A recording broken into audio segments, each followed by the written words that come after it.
আসসালামু আলাইকুম বন্ধুরা, সবাই কেমন আছেন? এই ব্লগসে আপনাদেরকে আবারও স্বাগত জানাই।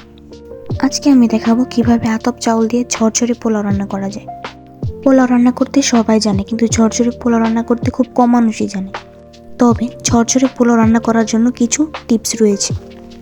সেই টিপস মেনে পোলাও রান্না করলে আপনার পোলাও হয়ে যাবে ঝরঝরে। আমি আজকে আমার পোলাও রান্না করার ভিডিওতে সেই টিপসগুলো নিয়েই কথা বলবো। তাহলে চলুন দেখে নিই কীভাবে ঝরঝরে পোলাও রান্না করা যায়। প্রথমে আমি 2.5 কাপের মতো চাল পরিষ্কার পানি দিয়ে ভালো করে ধুয়ে পানি ঝরানোর জন্য এক সাইডে রেখে দিয়েছি।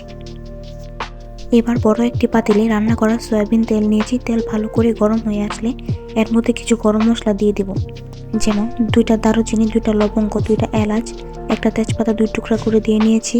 এছাড়াও হাফ কাপের মতো পেঁয়াজ কুচি দিয়ে ভালো করে নেড়েচেড়ে ভেজে নেব। পেঁয়াজের রং যখন হালকা বাদামি কালার চলে আসবে তখন বুঝবো পেঁয়াজ ভাজা শেষ।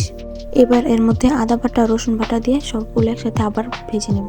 এই সবগুলো সুন্দর করে ভাজা শেষ হলে এর মধ্যে আগে থেকে ধুয়ে রাখা চালগুলো দিয়ে দেব। এরপর যে চালটাকে সুন্দর করে ভেজে নিতে হবে, অনেকটা সময় নিয়ে ভাজতে হবে। চালটা যতটা সময় নিয়ে ভাজবেন পোলাওটা তত বেশি ঝরঝরে হবে। ঝরঝরে পোলাও রান্না করতে চাইলে চালটাকে সুন্দর করে ভেজে নিতে হবে। চাল হালকা ভাজা শেষ হয়ে গেলে এর মধ্যে পরিমাণ মতো লবণ দিয়ে আবার সুন্দর করে চালটা ভেজে নেব। চাল ভাজা শেষ হয়ে গেলে এর মধ্যে হালকা কুসুম গরম পানি দিয়ে দিব।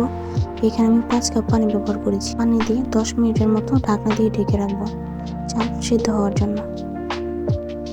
10 মিনিট পর ঢাকনা খুলে পোলাওটা হালকা নেড়ে নেব, তা না হলে নিচে লেগে যেতে পারে।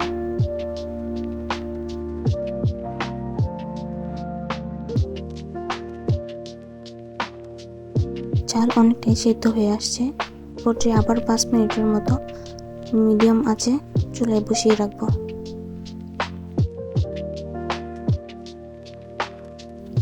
5 মিনিট পর ঢাকনা খুলে আবারও একটু নেড়ে দেখে নেব চাল সিদ্ধ হয়েছে কিনা। চাল সম্পূর্ণ সিদ্ধ হয়ে গেছে, কত সুন্দর ঝরঝরে হয়েছে।